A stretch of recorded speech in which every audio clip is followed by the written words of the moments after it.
Hello, everyone, and welcome to This Week in Hospitality Marketing, show number 462. I am your host, Lauren Gray. Thank you so much for joining us. We are still traveling in Europe right now, still in the Netherlands. Now we're in a different city of the Netherlands, Amstelveen. And of course, as with our traveling, it kind of resonates as to the conversations and topics that we have over the course of our weekly shows and podcasts and our live discussions in our hospitality marketing group. And this week was no exception.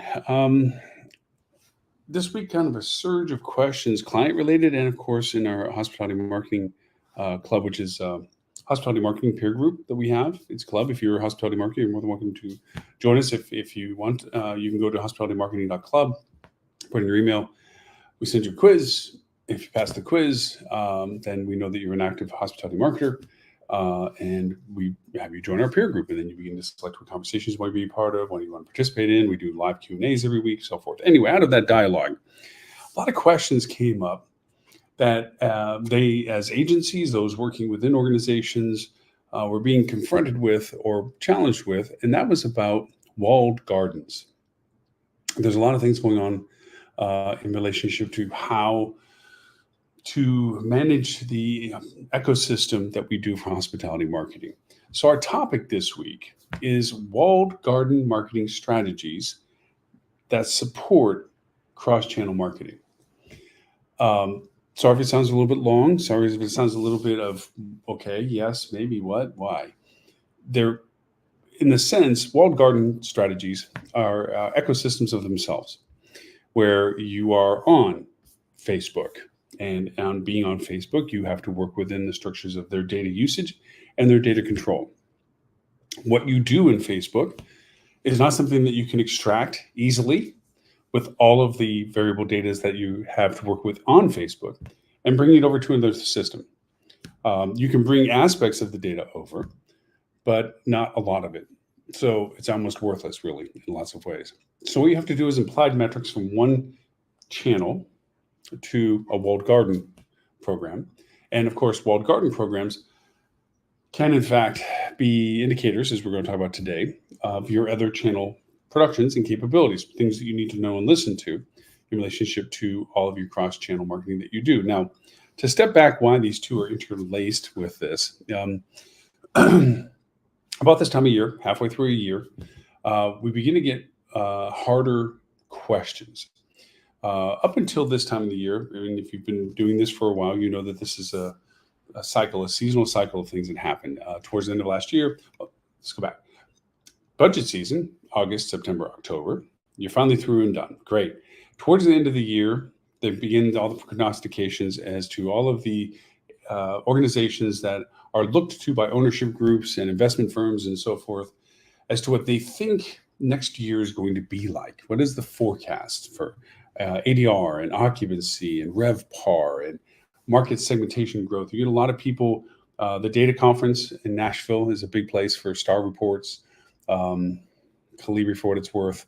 They are out there. Other groups are out there. You see now more of other entities like Lighthouse, formerly OTA Insights. You get a lot of people, a lot of organizations that go over and tell you what they think is going to happen the next year, growth-wise. And I have never, ever, for the years that I've been doing this, have ever seen a year where they have this heightened perception of the success. After the first quarter actuals come through, it gets tempered down. By the time that the second quarter ends, where we're about at, they become more realistic, because now, as like the grade point average, it's very hard to nudge the boat later in the year as it is earlier in the year when you have more ratio to work with. So after the halfway point, which we're getting to, then there is the realization of how much runway is still left for you to get the airplane going, how to get, hit the goals that you thought you were going to hit. And never fails that these prognostication sources begin to just basically recede back from what they're doing based on new data and all the other things that come into the conversation with this. And now comes the reality of what the financial scope of what the budgets that you've made last year are really going to land like, how accurate your current forecasting has been, And of course, the reality of life, all the things that have happened this year that we didn't know were going to happen this year that have caused impacts on your business. The reality of running a business. Today is one thing, tomorrow is another thing. So all of these things create variables and they create questions because now ownerships and management firms and operations and property levels and so forth begin to go over and start asking marketing, are we going to hit these numbers? Now, sales is already knee deep into this because most of them have a carrot on a stick that says if you hit this goal, we're going to give you more money. And that stick is a really long stick sometimes as to the reality of them being able to get those goals. A lot of them are very artificial. We've had many, many shows about how budgets are created and finance goals are made and so forth, down to the nitty gritty. And I recommend that if you want to go back to shows 420, 421, 422, in that range, we had some very lively discussions as to the real means of how budgets get created, especially from revenue sourcing. Not to digress to those conversations, but to keep it in context of our walled gardens and our cross-channel, these questions are now coming up about what are we doing on Facebook? What are we doing on Google? What are we doing on our CRM? How is it? Am I sending emails to somebody because they connected with us on Facebook? If Facebook is doing their things, then how do I make that go into an email that I have on a data? How do I get their email? Blah, blah, blah, blah, blah. Lead gen.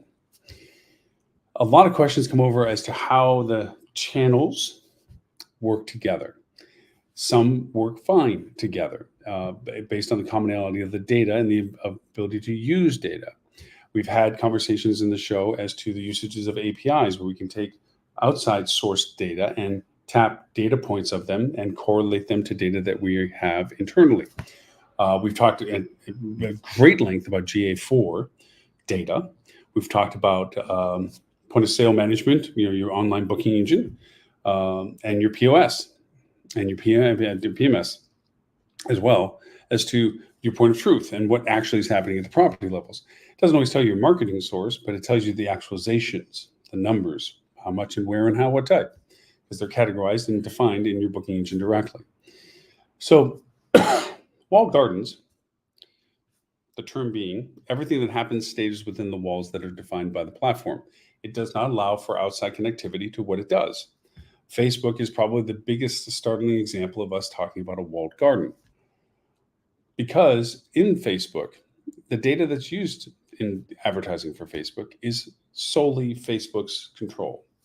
They have outside sources that they use, but they don't give you the collaborative capability of doing that as much as they used to in times past. Let's think of Analytica back in the day when they found out that they were handing out data like popcorn. So they're less, unless you're of a very large scale where they collaborate with you on multi-sourcing data. They do allow a lot of access to data in your filtering process in their platform. If any of you have made Facebook ad campaigns, there's a huge source of defining who you're looking for. Now, with Facebook, they play this kind of, you have to ask the right question. Excuse me. If you, I'm going to cough. So if you're wanting to target people, it will tell you what kind of audience that represents by the selections that you create: geography, demography, behavioral, and by selecting these things, their desire for travel, their desire and interest in your area, brands if they're large enough, variations in the family makeups, education makeups, so forth, then it'll tell you what kind of audience that will represent itself. Doesn't tell you that's a great combination. It'll just tell you, no, this is an audience. We have an audience that we can make this go to. Now, the novelty of this is great. I feel like I've defined, it tells me I have a nice size audience, tells me how much I might want to spend on this, so forth and so on. Let me make some ads and get that out there in front of them. What it doesn't do is tell you whether or not that those are really the people you need to talk to. They are the people that you are identifying. Now, back in our conversations, which we've had many of, I have about personas. And I've told you that I've taken a whole 180 as to how I approach this. Before, I used to try to define personas as kind of benchmarks for a starting point in defining our marketing strategy. I have since inverted that, thanks to my good friend Aaron, that I now define my initial marketing strategy on the actions I want to target And then from that, understand the people that are creating, that are doing those actions. Case in point, they go to my book engine and book. They look at a certain page and then they go and book. They looked at a certain image and they go and book. They looked at a certain ad and they go and book. Those people I want to identify and create audiences with, and then audiences like them. And then from that, understand as I'm booking who these people are, and then create the personas around them to help me better think of ways of communicating with them. That's a process that is very new for me just in the past 2 years. Well, in Facebook, you can do this through A/B testing, running campaigns and seeing their success, but it's a very hit and miss proposition. So it goes to the second half of our topic today, which is about supporting cross-channel marketing.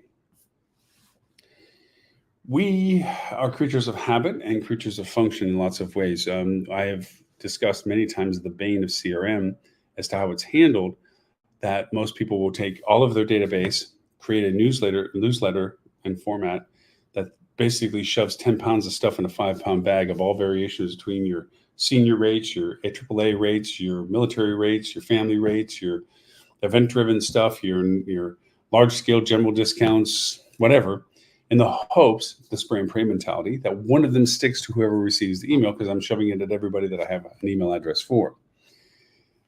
That in the bubble function, and then just 2 shows ago, we talked about the problems with that over again, in the sense of that isolation of organization to that, creates minimal impact, very short-term value, and it dilutes the real value of what that data set's for. It's better to define who you're sending something to than it is to hope that whoever else is sending it to, that it's somebody that likes what you have to say.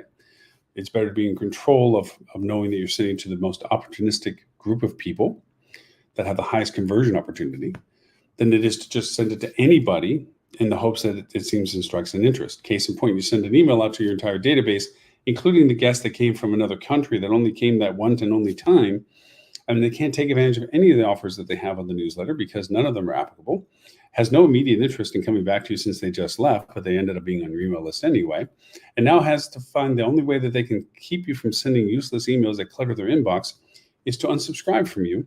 And you've killed what may have been a future sale by being dull and blunted as to trying to talk to them in general when it wasn't really important for them to hear from you at all. For this reason, it was an isolated problem CRM sent out and had diminished impact. It usually has about a 3-day, 72-hour impact. They might have a slight secondary resurgence 4 or 5 days later where delayed emails get open. But if you don't have a workflow attached to it, that's the only effort and value you get from it. What do we mean by workflows? Workflows is conditional statements of what happens if. If they don't open it, what do you do about it? Do you send them another email, same email, different subject line, blah, blah, blah, it goes on and on. If they did open it, did they act on it? If they didn't act on it, what do you do about it? If they did act on it, what did they act on? And if they act on it, did they convert? If they didn't convert, what do you do about it? That's a workflow. Workflows are for all of your channels. You have a CRM workflow. You have a workflow for Facebook. You should have progressive dialogue in Facebook.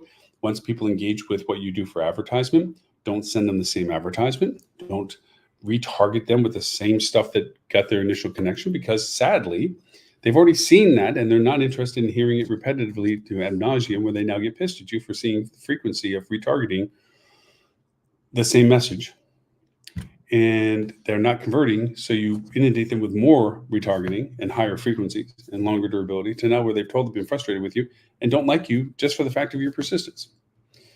That's one other way that things go wrong. The other is when you do these things in general, like we just discussed, they don't learn from each other. What you do in Facebook, if you're just doing it in Facebook, treating the walled garden as a true walled garden, what you're doing can only be done by then what you do in emails, whatever happens from those, doesn't help your strategy for Facebook.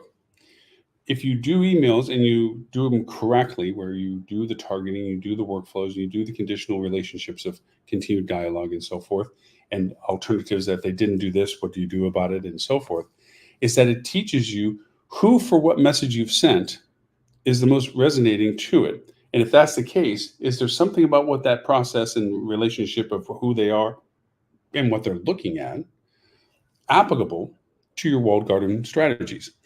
Is it good, case example, that you sent out an email to last minute deal people for weekend offers in the summer and you got a good engagement, some conversion, which was promising, but a good engagement? Well, who booked? What do we know about them? Because now we know where they necessarily came from. Did they pick? When did they book? Did they book just this next weekend? Wow, that's short term.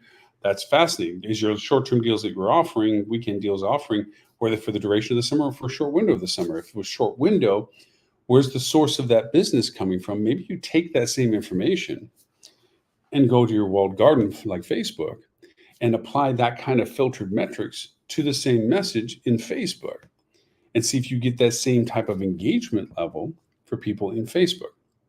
That's a rudimentary way of doing it.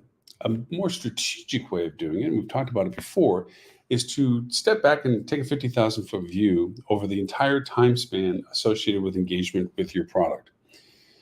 You have the inception of interest, the discovery aspect, where people are looking at what they're thinking about doing. They're not yet even clear on what it is they want to do. They're comparing you to a variety of locations or whatever, but they're in the discovery phase. And from that, they begin to narrow down what they have discovered into what they are interested in. That interest turns into educating themselves about what they're interested in as to which one's more interesting, which one do they like better. And those are conditionals on what they have in their heads about how much do they want to spend, how long are they going to stay, so forth and so on. That's when the conditionals of creating filters happen. So in this timeline process, social is your best open communicative relationship that you can start. Excuse me. From there, you're creating helpful associated content about your destination because you've isolated audiences that you can help by engaging with them. You've listened to enough that you know which channels to chase. And you begin to share content. Excuse me. Not rates and dates and how to buy what you're offering, but rather helpful content that puts you in a bright light, a nice light, but it isn't about selling you first. It's about how to help them first. Through that engagement process, you learn who you're talking to. That learning process of who you're talking to gets defined into your paid social campaigns. You see who it is that's engaging, you create audiences associated with the engagements you've created, and then you amplify those audiences into lookalike audiences. And now you're talking to asimilar type people about the things that seem to be very interesting to them because of the people that initially showed interest in your topic and your content. That gives you some clarity of the audience you're talking to. In that same process, hold that thought, you go to Google. In Google, you've created ad campaigns that are specific about these things that you know you're trying to sell towards. Let's go back to the weekends and the summer kind of stuff. You're trying to feature the enjoyment and the ability to stay with you over the weekends for the summer and all the reasons why to do that, whether it's event driven, it's just the seasonal drive, whatever. You're talking about those in ads and you have engagement relationships with those ads. They should begin to get in sync with your walled garden strategy so that you're saying the same thing at the initial contact.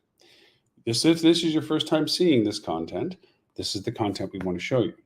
If after that engagement has happened, the next engagement content is the next step of content. It's not the same content. It's a continuation of what the first content was about to keep it fresh and engaging to show more interest. People that engage better with the second of what you've done than just the interest that they expressed in the first. That progression, that workflow is now in parallel on your walled garden to your Google. They're talking the same thing in the same processes, maybe not to the same audiences, but also they may be over some crossover audiences. Now that brings us to some interesting strategies about how to support cross-channel marketing with walled gardens. And that is, you can't take the data out of Facebook and say, let's plug all these filters and all these things that we already know we're targeting and put it over there. We don't know what is creating the engagements because Facebook doesn't share that with us to know how to change the filters on our paid campaigns to mirror that. We can mirror the engagements we're seeing based on the success of the campaigns, but not necessarily the mechanics of what each each triggered filter creates. Now, there is a way to do that out of what did Sherlock Holmes say? If you remove all possibilities, whatever's left, however silly, is the truth. If you begin to take away all the commonalities and look at the variances, those variances might be the identifiers as to what, whom, and what you're talking about, because the similarities are keeping them the same in context. Now, this A/B testing, this multivariate testing can happen at the same process. Social should start first, and organic, it should go into paid social because that's the timeline we're talking about. And then to continue the amplification of the audience, because you need a larger amount of audience. Remember, you're only getting 2.5, 3.5% of all the people that see and engage with your stuff. They actually go through the conversion process. So you need volumes, and that percentage is calculated as to how much volume you need, okay, so that you know how big of an audience you need to advertise to. Now, thinking about this in a math sense, if you want to look at what you're selling and you say, okay, what are my goals for these weekends? I have a 100-room hotel and I'm selling each room for $200. Okay, and I want them to stay, or they do stay on the weekends for 2-night average. Let's make it nice and round. So basically for $200 ADR, the purchase value is $400, the acquisition, okay? Now, I have a 100-room hotel, so I have 100 rooms to sell for that. So if I need to sell out for all 4 weekends, okay, then I have 800 room nights to sell, which is 400 reservations. 400 reservations. Now, if I have 400 reservations and they represent, if I'm looking on paid campaigns, a 3% conversion rate, okay, then how many people do I need to expose my ads to at a 3% conversion rate, okay, excuse me, to get 400 conversions? So if 400 represents 3%, that's 175, 166 per one. So around 165, this is rounded to say 170,000 people you need to get in front of to get 800 conversions for $400 each. Then you want to say, well, if I'm going to do that, how much money can I spend to do that? Now you're looking at, if I wanted this audience, now you're looking at keywords. It's how much volume of keywords that the traffic those keywords represent, and how costly those keywords are. And you have to put together your keyword list to know that you're going to show up intermittently according to the budget you give. And so you create a math saying, of all these keywords, I should show up for 500,000 people. However, the average weighted mean CPC for all of this is around $1, say $1. So for me to see in front of that, I need to go over and have $16,000, but then that means that $16,000, 10 to 1, that's not going to do it for me. So you see how this math begins to work to create the budget. This process is how you create the calculations of your walled garden strategies and your channel marketing strategies. You back into what you need to spend according to the volume of traffic that you're generating and the relative cost associated with that traffic at the current conversions you anticipate for those keywords, for the amount of transaction they're going to create and the targeting audience that you're putting it for. It all breaks back down, each by channel, but the channels can collaboratively help each other by helping how they define what you do in each channel. One of the things other than A/B and multivariate testing, and more than just doing Facebook targeting, you can do sample Facebook targeting to see guest response, or excuse me, not guest, but audience response. If this topic is of interest, if this content is of engagement, you begin to see what are the featureabilities of the content to know what keywords might be better chosen than all the keywords that you have options on. And see which ones can I get a better volume on the lower cost ones, which means also less conversion, but I have a better chance of getting, if I much rather have a million people at a 1.5% conversion, but it's only a cent for each compared to 500,000 at 50 cents each, and it's 50 times more expensive. There's ratios of ways of mathing it out to see how that actually works. The inversion of doing it at Facebook to give you a template of test betting who is responding to the content in variable ways.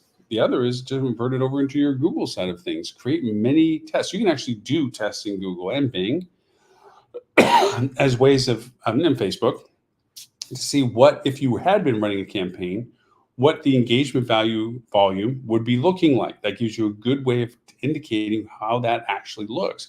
Numbers wise, it's one thing to see estimated traffic numbers for a keyword for a particular time. It's another to actually see if the campaign was running during this period of time prior, whether that gives you some semblance of what the impact of those keywords would mean. The other variation to using walled garden strategy as a template to what you do outside of its walled garden excuse me, is programmatic advertising. Creating related content about what already got them connected to you. Now, in all this process, not everything works in collaboration with each other. You have certain channels that reflect what that channel does in the context of how the channel operates. But not all of the way it works is translatable to another channel. Case in point, OTT advertising. The granularity of OTT advertising is phenomenal. However, a lot of it is based on the fact that you're hitting thousands and millions of people, and that influence of numbers has a sway as to the actual targeting value that you take from it and trying to translate into another channel. There's a lot of step back from that, and you look at it and you begin to apply value propositions. This starts getting into that persona thing again, where you're more trying to guess what you're doing rather than knowing what actions you want to reward. So you do that with OTT, where you make a definition of what the engagement's for, what was the exact thing that was offered for the exact reason, and you use those specific transaction engagements and or specific engagements as a reference point to start on other channels like Google and or Facebook.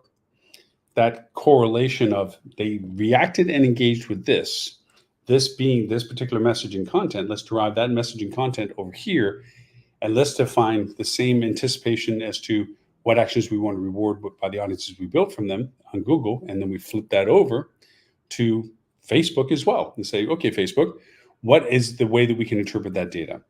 Other things to consider, we said this is kind of a double-edged sword and dangerous, is using PMax as a Google testing platform, because it's like a super sniffer in the sense that you set it up, but you have to make very clear negative keywords and very clear budget definitions.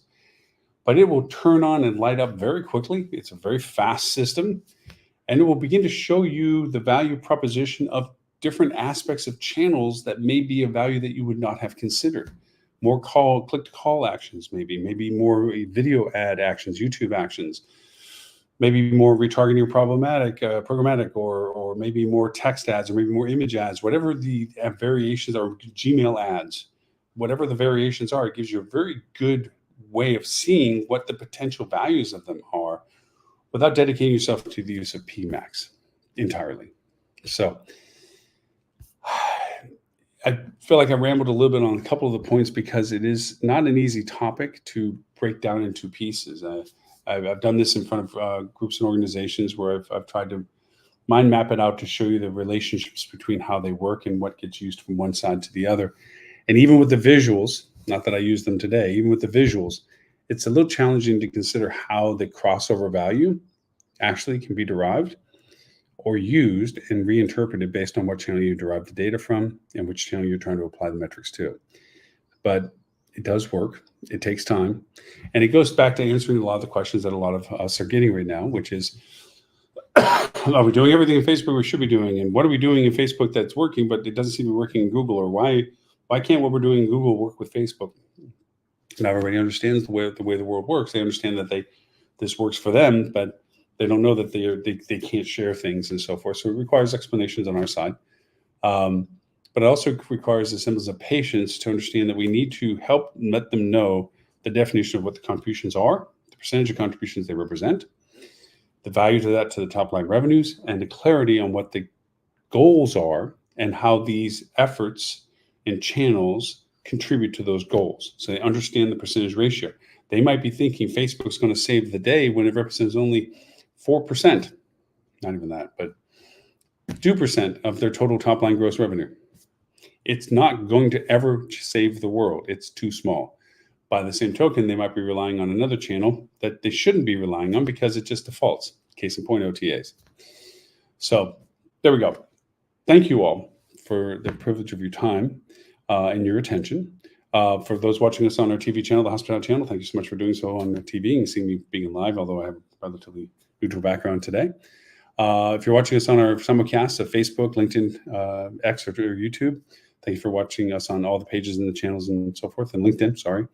Twitch, if you watch us on Twitch, we also recast out on a variety of other stuff. But don't forget our podcast station, Hospitality Radio. And of course, if you are a hospitality marketer, please join us if you want a peer level group to collaborate with at the hospitalitymarketing.club. Just go to the website and enter your email address, and we'll go from there. So until next week, my name is Lauren Gray. And again, I thank you for the privilege of your time. And you'll have a great and wonderful remainder of the Friday.